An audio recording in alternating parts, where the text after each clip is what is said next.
Құрметті телекөрермендер, бүгінгі студиямыздың қонағы Қазақстан еңбек ері, белгілі ұстаз, Алматы қаласындағы Алтынсарин атындағы мектеп гимназияның көп жылдан бері директоры, басшысы Аягүл Төреқызы. Саламатсыз.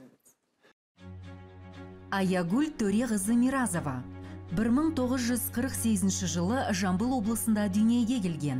Жамбыл педагогикалық институтының математика факультетін бітірген.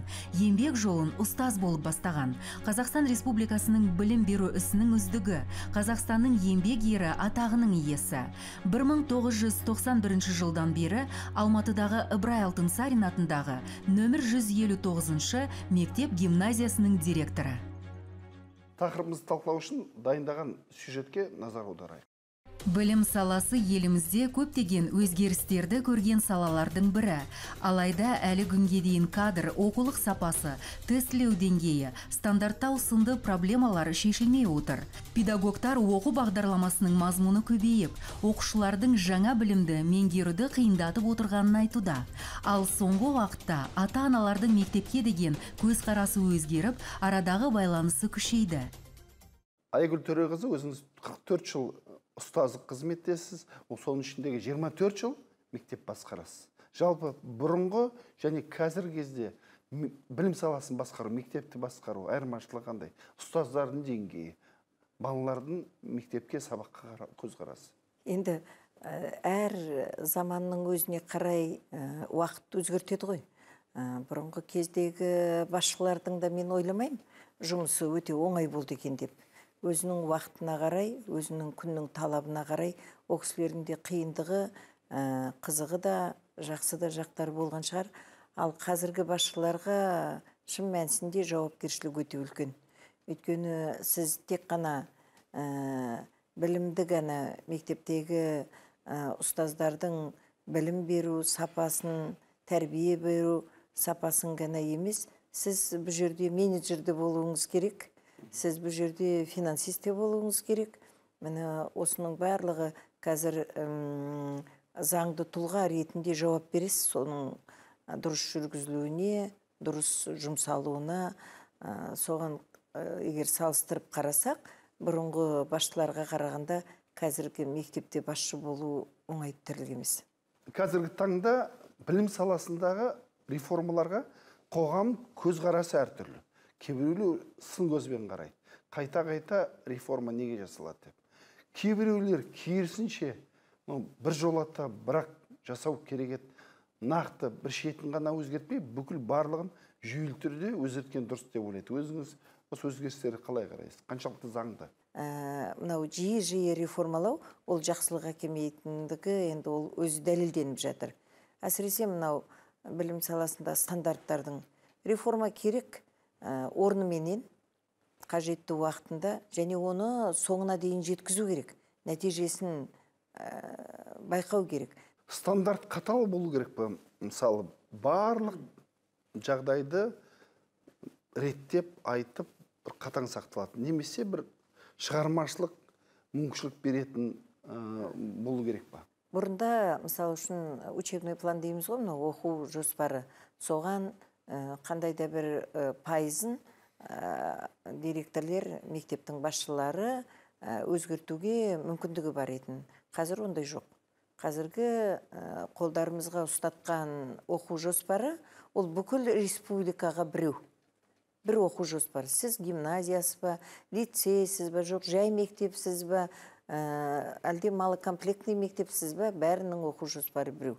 Осының да орынды емес деп мен өзім ойлаймын. Себебі біз, менің кезімде бірнеше вариантты оқу жоспарлары болды. Ол өзіңіз таңдап алатынсыз. Ол ата-ананың сұрауымен, мұғалімдеріңіздің қаншалықты жан-жақты шығармашылық екенін ескере отырып, мысалы үшін қазақ тілін тереңдетіп оқытасыз ба, жоқ, математиканы тереңдетіп оқытатын класстар ашасыз ба, жоқ, әлде ағылшын тілін тереңдететін класстарды ашасыз ба? Ол барлық класс деген сөз емес. Бір, мысалы, 7-ші класстарда мынаны тереңдететін, мынаған деген өздері сол оқу жоспарында өзі қай класстан басталатыны салып қойған еді. Міне біз содан айырылып қалдық. қазір бәріміз бір оқу жоспарымен айналысамыз. Тағы да мынандай көпшілікте сұрақ бар. Мектепте оқып жүріп, 9-шы сыныптан кейін колледжге бару керек пе, немесе 11-ден кейін? Колледждерге осыдан 2-3 жыл бұрын колледж бітіргендер емтихансыз жоғарғы оқу орнына қабылданатын еді.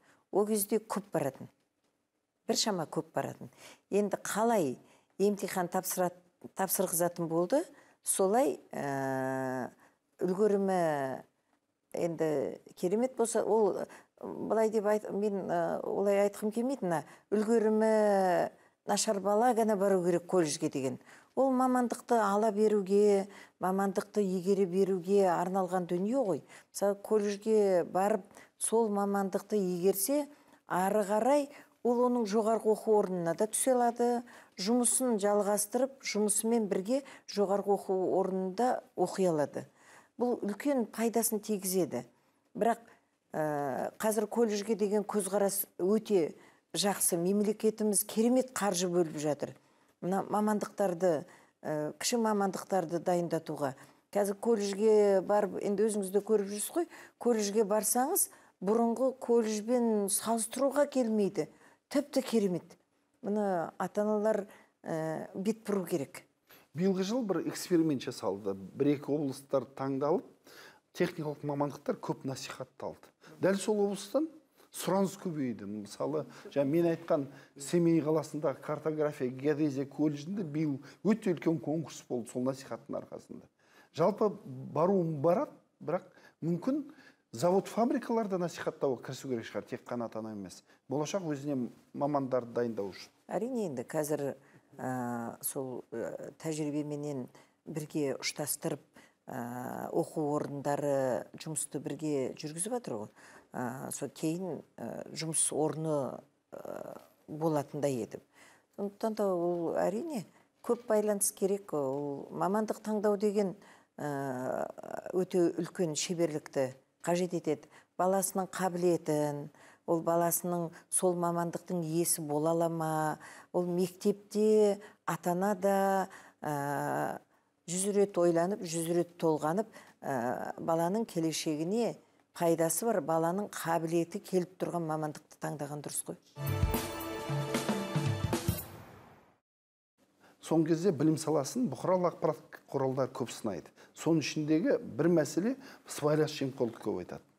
Ақша жинайды, мектепке талап қояды деп. Өзім ұстаз болғасын көп нәрсені түсінікпен қараймын, жалпы жағдайды түсінемін. Дегенмен де қоғамда осындай пікір бар. Соған қалай айтар есі? Ақша жинау қашан тиіледі? Ақша жинау негізі неге пайда болады? Бұның екі түрлі жағы бар деп ойлаймын, өзім ойлаймын. Өзімнің тәжірибемнен көрген. Жаппай ақша жинау деген әрине ол дұрыс емес. Бірақ мектепке сметаларды алып қарасаңыз, оған сіздің анау терезе пердеңіз, немесе анау бір кабинет бос тұрған жоқ қой. Қандай мектепке барсаңыз да кабинеттің ішінде стендтер бар. Балаларға сабағында пайдаланатын, сабақтан тыста пайдаланатын көркемделген. Ондайларға бюджеттен жаңа мектептерге болмаса, бұрыннан келе жатқан мектептерге жылма-жыл тиын бөлініп отырмайды. Оны жасау керек. Осыдан енді ойлаңыз. Оны өзінің айлығынан жұмсайма, бірақ солай екен деп біз жақсыны жаман қылығымызбен құртамыз ғой. Құрметті Аягүл Төреқызы, бүгінгі әңгімеміз өте қызық болды деп есептеймін. Ата-аналарға да, оқушыларға да, ұстаздарға да көп өздерінен ақпарат алды. Жұмыстарыңызға сәттілік тілегім келеді. Деніңіз сау болсын. Жетістіктерге жете беріңіз. Аумин.